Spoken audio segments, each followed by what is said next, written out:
नमस्कार, मैं दीपक कुमार आप सभी का स्वागत करता हूँ दादा डायलॉग। बिहार में नीतीश कुमार कब तक उपेंद्र कुशवाहा के सवालों से बचते रहेंगे और कब तक उपेंद्र कुशवाहा नीतीश कुमार को असहज करते रहेंगे? क्या ये स्थिति बदलेगी या बदलेगी तो कैसे बदलेगी? नीतीश कुमार जी का जो सार्वजनिक मंचों से एक ऐलान हुआ था कि 2025 का जो चुनाव है वो हम तेजस्वी यादव के नेतृत्व में लड़ेंगे और अगला मुख्यमंत्री तेजस्वी यादव होगा। इसके बाद उपेंद्र कुशवाहा नीतीश कुमार जी के साथ-साथ तेजस्वी यादव एवं कहे तो महागठबंधन सरकार के खिलाफ एक मोर्चा खोल रखा है और उनका जो सवाल है वो वाक़ई जायज़ है। उनका जो चिंता है वो सत्य है। वो बिहार के लिए उनका इस तरह से चिंतित होना बिल्कुल सही है क्योंकि वह एक ऐसा नेता है जिन्होंने उस दौर को झेला है, उस समय को देखा है। इसलिए अगर वह नेता इस तरह की बातें कहता है, तो कहीं न कहीं बिहार के लोगों को वह एक संदेश देने का कोशिश कर रहा है, का स्पष्ट संदेश देने का कोशिश कर रहा है कि आपको सँभलने का समय आ गया है। अगर आप नहीं सँभले, तो बिहार में स्थिति और भी खराब हो सकती है। दरअसल ये मैं क्यों कह रहा हूँ? और जिस तरह से अभी बिहार का राजनीतिक परिस्थिति बना हुआ है, आपको खुद समझ में नहीं आएगा कि कौन सत्ता में है, कौन विपक्ष में है, कौन किसके खिलाफ बोल रहा है और कौन किसके समर्थन में बोल रहा है। ऐसा लग रहा है जैसे जदयू और आरजेडी में जो गठबंधन हुआ है, वो सिर्फ़ नीतीश कुमार और तेजस्वी यादव के बीच है गठबंधन, बाकी पार्टी के किसी भी नेताओं के बीच कोई गठबंधन नहीं। क्योंकि आरजेडी के नेता खुल के जदयू के खिलाफ बोल रहे हैं और जदयू के नेता खुल के आरजेडी के खिलाफ बोल रहे हैं। ये दोनों ऐसे पार्टी है जो इस टाइम गठबंधन में है, सरकार में है और इन दोनों के बीच का ये हाल है। बाकी विपक्ष को आप अभी फिलहाल छोड़ दीजिए। तो ऐसे तो कई सारे सवाल उपेंद्र कुशवाहा ने नीतीश कुमार से किए हैं और तेजस्वी यादव से भी किए हैं जो उन लोगों को असहज कर सकता है। पर इस बार का जो सवाल है वो वाक़ई इतना गंभीर है कि नीतीश कुमार जी के साथ-साथ पूरी सरकार को असहज कर सकती है और यह स्थिति कब तक रहेगी, इसका कोई अभी फ़िक्स समय नहीं है। ये अभी स्थिति लगभग 2024 के चुनाव तक बनी रहेगी। दरअसल उपेंद्र कुशवाहा ने इस बार क्या कहा? इस बार उपेंद्र कुशवाहा ने ऐसी बात कही है, जो संभवतः किसी भी गठबंधन में रहते हुए कोई नेता अपने गठबंधन के साथी नेता के खिलाफ नहीं कह सकता है, हिम्मत ही नहीं जुटा सकता है। पर उपेंद्र कुशवाहा ने बिहार के हित में यह बहुत ही बड़ा सवाल उठाया है, जिसका जवाब नीतीश कुमार को और तेजस्वी यादव दोनों को देना चाहिए और उन्हें बिहार की जनता को भरोसा दिलाना चाहिए कि जो उपेंद्र कुशवाहा का सवाल है, इसके लिए वो क्या कर सकते हैं। जी हाँ, दरअसल उपेंद्र कुशवाहा से एक अंग्रेजी अखबार को इंटरव्यू देते हुए यह बात कही है। उपेंद्र कुशवाहा ने उन्होंने कहा कि मेरी नीतीश जी से कोई व्यक्तिगत शिकायत नहीं है और ना ही महागठबंधन में सब कुछ ठीक चल रहा था। शब्द पे गौर कीजिए, चल रहा था यानी कि अभी नहीं चल रहा है। इतना तो स्पष्ट हो जाता है क्योंकि उपेंद्र कुशवाहा कोई छोटपई के नेता तो है नहीं। इनकी सरकार और सत्ता में काफ़ी पहुँच है और ये एक बहुत ही प्रतिष्ठित नेता है और बहुत ऊँचे दर्जे के नेता है। इसलिए इनका बात कोई आम कार्यकर्ता का बात नहीं है कि कोई ये कह देगा कि ये एक छोटे-मोटे नेताओं की बातों पे कौन ध्यान देता है। ये कोई छोटा-मोटा नेता नहीं है। चल रहा था लेकिन अचानक से तेजस्वी यादव को मुख्यमंत्री बनाने की बात चलने लगी। राजद के नेताओं ने दावा करना शुरू कर दिया कि नीतीश कुमार और तेजस्वी यादव के बीच डील हुई है। इसके तहत नीतीश कुमार को सीएम की कुर्सी छोड़कर तेजस्वी यादव को बिहार का मुख्यमंत्री बनाना है। मुझे ऐसी चर्चा से घोर आपत्ति हुई है। दरअसल अभी आप काफ़ी दिनों से बिहार की राजनीति को अगर देखते होइएगा तो यह आम वाक़ई यह आम चर्चा का विषय बना हुआ है कि नीतीश कुमार जी ने आरजेडी से इस बात पे समझौता किया था कि 1 महीने के अंदर में हम मुख्यमंत्री पद से हट के हम केंद्रीय राजनीति में चले जाएँगे और यहाँ का मुख्यमंत्री का भागडोर तेजस्वी यादव को सौंप देंगे। और इस विषय को लेके आरजेडी के कई नेता बार-बार ये विषय उठाता रहा है कि नीतीश कुमार जी ने जो वादा किया था वो उस वादा के खिलाफ काम कर रहे हैं, अपने वादा को पूरा नहीं कर पाए। और इसका सबसे बड़ा उदाहरण है जो बिहार आरजेडी का जो अध्यक्ष है जगदानंद सिंह जी, उनका बेटा जो सुधाकर सिंह जी थे, जो कि सुधाकर सिंह जी हैं, जो कि आरजेडी और जेडीयू के गठबंधन की सरकार में कृषि मंत्री रह चुके हैं, कैबिनेट मिनिस्टर रह चुके हैं, मंत्री। उन्होंने भी यही आरोप लगाया है और उन्होंने तो यहाँ तक कह दिया कि नीतीश कुमार गद्दार है, झूठा है। उसने आरजेडी के साथ जो समझौता किया था कि एक तेजस्वी यादव को मुख्यमंत्री बना देंगे, उन्होंने ऐसा नहीं किया। उन्होंने धोखा दिया है और नीतीश कुमार के ऊपर बयानबाजी करने की वजह से ही सुधाकर सिंह को अपने मंत्री पद से इस्तीफा देना पड़ा और पार्टी की तरफ से शो कॉज नोटिस जारी किया गया है, उनसे जवाब मांगा गया है। फिर भी वो इनके ऊपर हमला बोलते रहते हैं नीतीश कुमार के ऊपर, उन्होंने आज भी हमला बोला है। उसके बाद कहते हैं उपेंद्र कुशवाहा जी, ऐसी चर्चा के कारण जेडीयू कमजोर हुआ। राज्य में 3 विधानसभा सीटों पर हुए उपचुनाव में साबित हुआ कि जेडीयू का कोर वोटर हमसे दूर जा रहे हैं। मैं जब पार्टी को कमजोर होते देखता हूं तभी आवाज उठाया। उपेंद्र कुशवाहा ने कहा कि जेडीयू का कार्यकर्ता तेजस्वी यादव के नेतृत्व में काम नहीं कर सकता। जी हाँ, ये भी एक बहुत ही बड़ी बात है और यह इसमें सच्चाई है। आरजेडी के साथ जेडीयू का छोड़िए, बिहार में किसी भी दल का कार्यकर्ता आरजेडी के कार्यकर्ता के साथ काम नहीं कर सकता है। यह सच्चाई है बिहार का और ये बिहार का ही नहीं, ये उन तमाम राज्यों का जिन राज्यों में एक ऐसी पार्टी हो जो घोर जातिवाद में डूबी हुई हो और सिर्फ एक जाति का बात करता हो और वो जिस समूह से आते हैं उनका समूह इस तरह का सोच रखते हैं कि उनको लगता है कि अगर हमारी जाति की सरकार है तो हम सर्वोच्च है, जो बाकी जो भी है सब तुच्छ है। इसलिए यह बात बिल्कुल जायज़ है कि अगर तेजस्वी यादव को मुख्यमंत्री बना दिया जाता है और उनका अगर सरकार बनता है बिहार में, तो वाक़ई ये उन तमाम लोगों के लिए बहुत ही असहज स्थिति होगी जो अच्छे शासन व्यवस्था और अच्छे कानून व्यवस्था के आस में आज बिहार में कुछ न कुछ उद्योग धंधा लगाने को सोच रहे हैं या जो कुछ शुरू किए हैं। क्योंकि उसके बाद क्या कहा उपेंद्र कुशवाहा ने कहा कि तेजस्वी यादव बिहार को उसी तरह बर्बाद कर देंगे जैसे उनके पिता लालू प्रसाद यादव ने किया था। बिहार में एक बार फिर जंगल राज की वापसी हो जाएगी।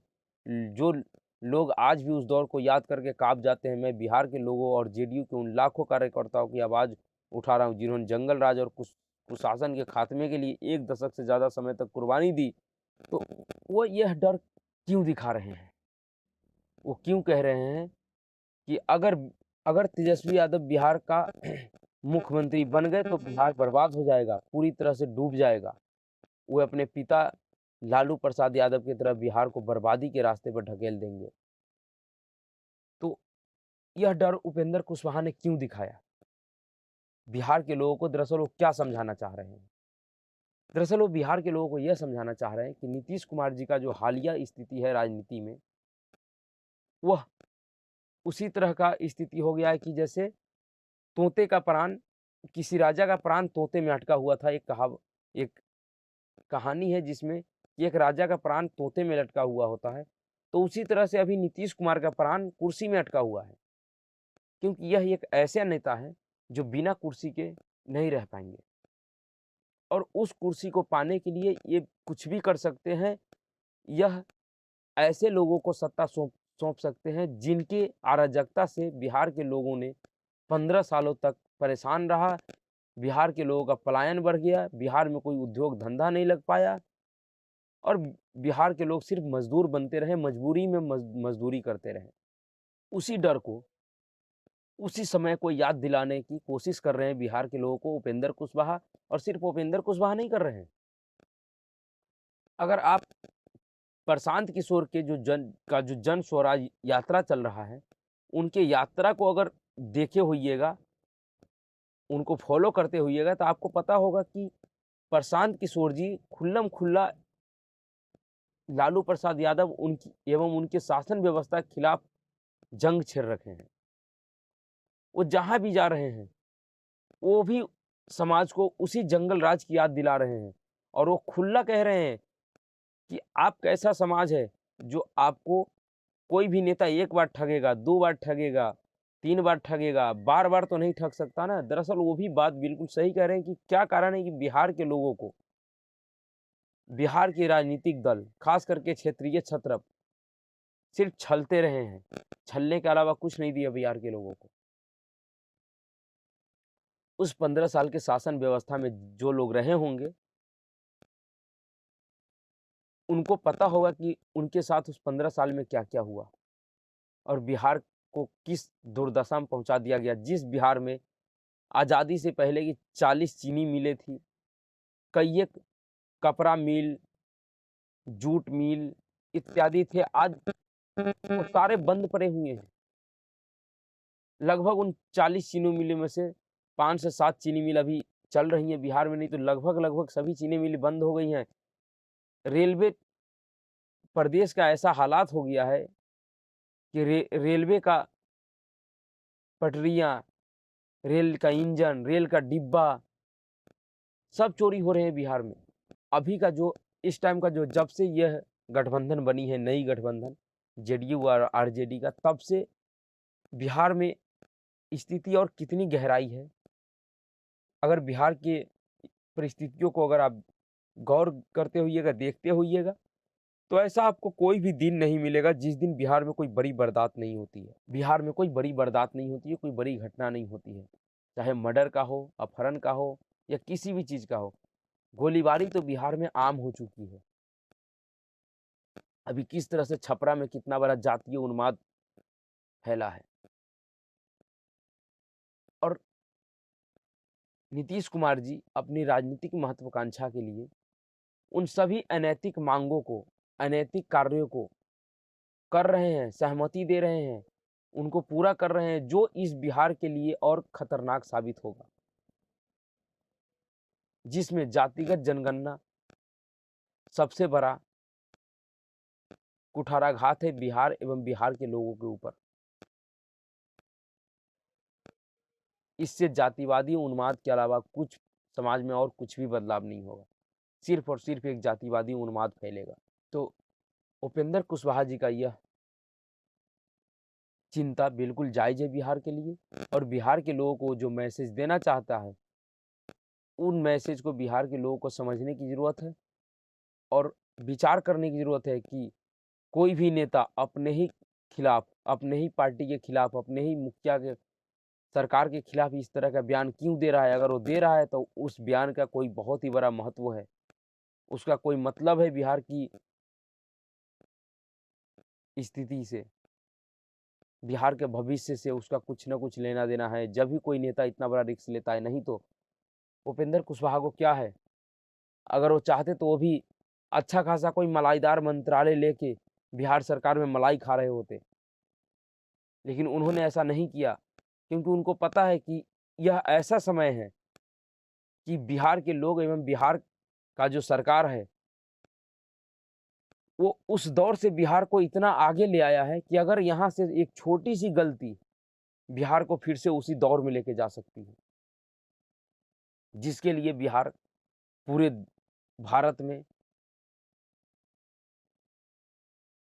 जाना जाता था बीते हुए समय में, कि बिहार का मतलब गुंडा राज, जंगल राज, अनैतिक कार्य, घोटाला, चोरी, डकैती, लूट-खसोट इन्हीं सब की वजह से बिहार को लोग जानते थे। लेकिन जिस छवि से बिहार को उबार कर यहाँ तक लाया है, अगर फिर से अगर बिहार के लोग अगर नीतीश कुमार के इस चाल में अगर फँस गए और अगर अपना प्रदेश का मुखिया और सरकार का बागडोर उस पार्टी के हाथ में देता है जिसको लेकर आज उपेंद्र कुशवाहा सचेत कर रहा है लोगों को, तो फिर बिहार की भविष्य उसी गर्त में जाके डूबेगी जिस जिस गर्त में डूबी हुई थी। हम लोग तो उस शासन व्यवस्था में कुछ ख़ास नहीं देख पाए, लेकिन हाँ, एक चीज़ हमें हमें भी याद है और हम जैसे बहुत से लोगों को याद होगा, जो हमारे हम उम्र के लोग होंगे, लड़के नवयुवक होंगे, उनको भी याद होगा कि लालू यादव जी के पूरे 15 साल की शासन व्यवस्था में मेरे क्षेत्र का एक सरकारी फॉर्म है, जिसमें बिहार सरकार का कृषि उपज होता है। पूरे 15 साल में उस फॉर्म को बिल्कुल भूमि ही मरुस्थल बना दिया गया था। कोई उपजनी नहीं, कुछ भी नहीं होता था। लेकिन दौर बदला, जब उस शासन व्यवस्था को ख़त्म करके नीतीश कुमार जी का सरकार बना 2005 में, तो उसके बाद से आज तक वो फॉर्म चालू है और उसमें लाखों कुंटल अनाज उपजता है, जिससे बिहार सरकार और बिहार के लोगों को फ़ायदा होता है।